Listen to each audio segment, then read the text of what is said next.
देशातील शिक्षकांच्या टी सवलतीच्या मागणीसाठी आता नांदेडमध्ये आंदोलनाची हाक देण्यात आली आहे.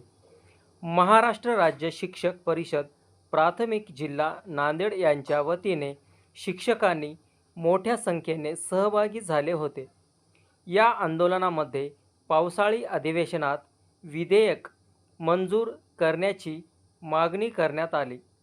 टी-ईटीमधून सवलत देऊन लाखो शिक्षकांना दिलासा देण्याचा मुद्दा मांडला आहे.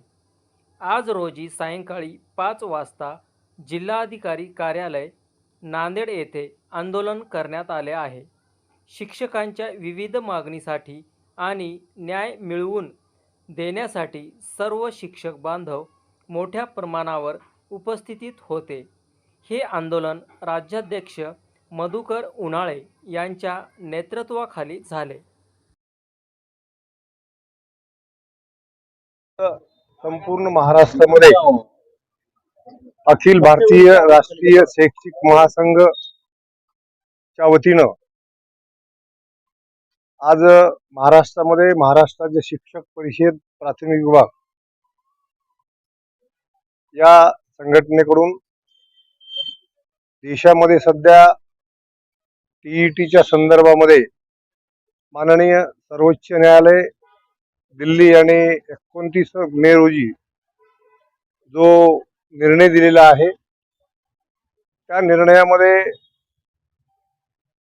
2010च्या पूर्वी जे नियुक्त शिक्षक आहेत त्या सर्वांना शिक्षक पात्रता परीक्षा अर्थात टीईटी उत्तीर्ण होणं गरजेचं आहे अशा प्रकारचा निर्णय दिलेला आहे. त्या संदर्भात देशाचे पंतप्रधान आणि माननीय केंद्रीय शिक्षण मंत्री यांचं लक्ष वेधण्यासाठी आज संपूर्ण महाराष्ट्रातून माननीय जिल्हाधिकारी यांच्या मार्फत निवेदन देण्यात येत आहे. यामध्ये प्रामुख्यानं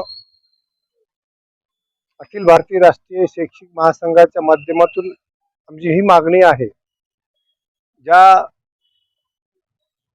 वर्षी म्हणजे 2009 मध्ये शिक्षणाचा अधिकार अधिनियम हा अस्तित्वात आला आणि 2010 पासून त्याची अंमलबजावणी सुरुवात केली.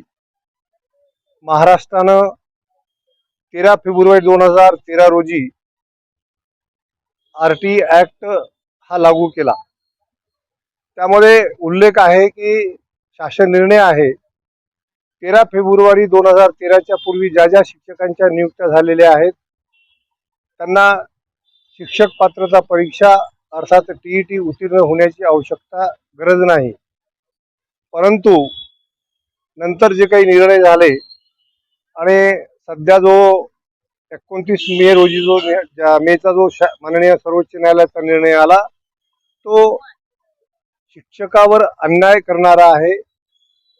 देशामध्ये जवळपास 56 लाख शिक्षक आहेत, त्यापैकी 20 लाख शिक्षक या निर्णयामुळे बाधित होत आहेत. महाराष्ट्रामध्ये 1 ते 1.5 लाख शिक्षकावर संकट कोसळलेलं आहे. त्यामुळं शिक्षकामध्ये एक भयभीत अवस्था निर्माण झालेली आहे.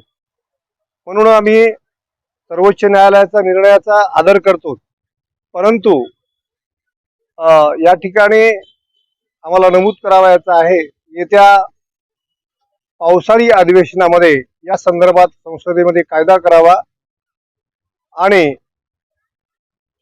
2010 पूर्वीच्या महाराष्ट्रामध्ये 2000 फेब्रुवारी 13 पासून पर्यंत ज्या शिक्षकांच्या नियुक्त्या झालेल्या आहेत त्यांना या टीईटी या कायद्यातून या अटीतून मुक्तता करण्यात यावी अशा प्रकारची विनंती आज आम्ही माननीय जिल्हाधिकारी यांच्या मार्फत देशाचे पंतप्रधान माननीय नरेंद्रभाई मोदी आणि केंद्रीय शिक्षण मंत्री धर्मेंद्रजी प्रधान यांना मी आज निवेदन दिलेलं आहे.